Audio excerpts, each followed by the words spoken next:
संबंध विषय यही है, इसलिए शुरू किया है। हम लोग तो दुकानदारी करने के लिए आया नहीं, आज दुकानदारी जिंदगी में किया भी नहीं। ये सब आप लोग दुकानदार है, शिल्पपति है या और कुछ टीचर है, प्रोफेसर है, जो कुछ है, इंजीनियर है, करिए। हम लोग साधन भजन के लिए जीवन दिया है। वही विषय से जो कुछ बात वही विषय से कुछ बात करने में जब किसी का आपत्ति नहीं आए, तब तो हम लोग का बैठने से फायदा है। और वही बात सुनने में आपत्ति होने से हमारा बैठना फजूल। हम तो दूसरी बात में काबिल आदमी नहीं। बोले शास्त्र का विषय में आप काबिल है, शास्त्र का विषय में काबिल नहीं। तब भी शास्त्र अध्ययन से, गुरु का मुखारबिंद से और महापुरुषों का बात श्रवण से जो ज्ञान मेरा हुआ है, उससे कुछ निवेदन करूंगा, वो आंशिक होगा। पूरी बात तो नहीं हो सकता। आंशिक मेरा जो ज्ञान है वही बात से निवेदन करूंगा।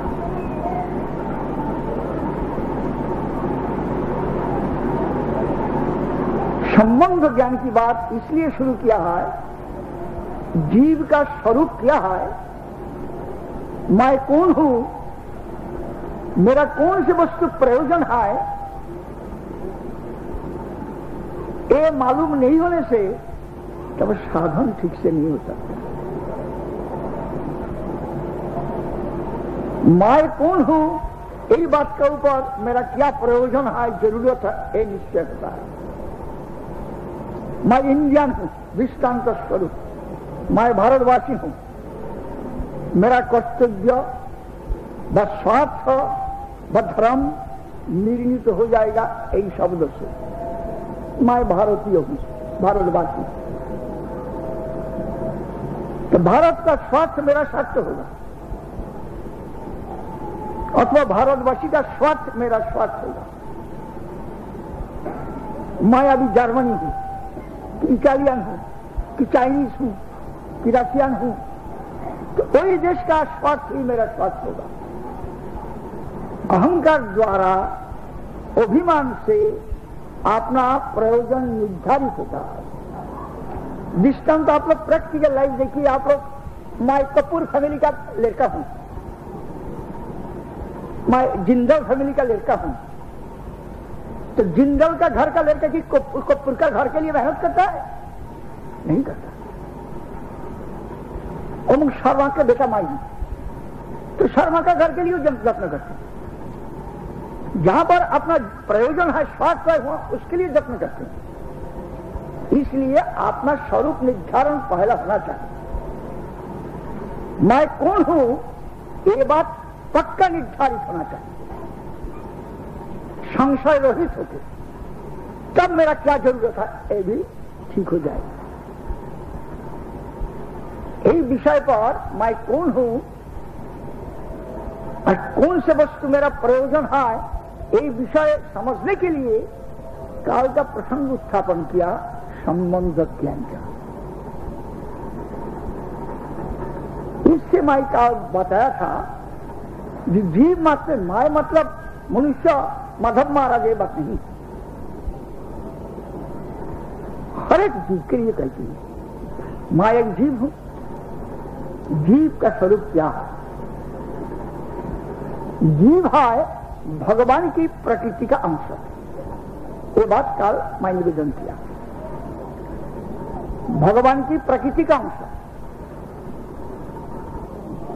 ये विष्णु पुराण में उनको बताया। विष्णु की त्रिविध शक्ति के अंतर में जीव है क्षेत्रज्ञ शक्ति का अंश। परा अपरा क्षेत्रज्ञ, जीव है क्षेत्रज्ञ शक्ति का अंश। गीता शास्त्र में बताया जीव है कृष्ण की परा प्रकृति का अंश। जीव की आत्मा, जीव बोलते जीव की आत्मा ही समझा जाता है, शरीर को जीव नहीं कहते। जीवात्मा है भगवान कृष्ण की परा प्रकृति का अंश। परा मतलब चेतना व श्रेष्ठ प्रकृति का अंश।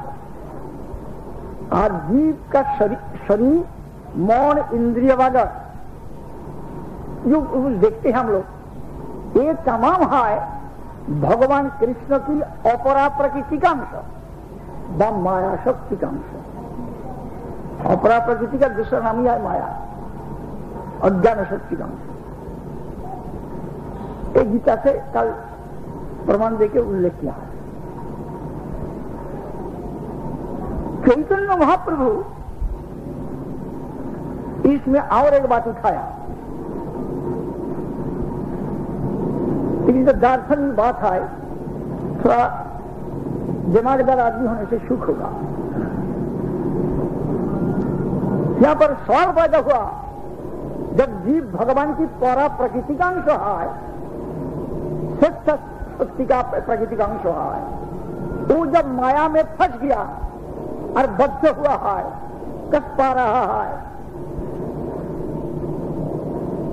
तब वो साधना द्वारा मुक्त होने से प्रकृति तो और वस्तु बनेगा नहीं।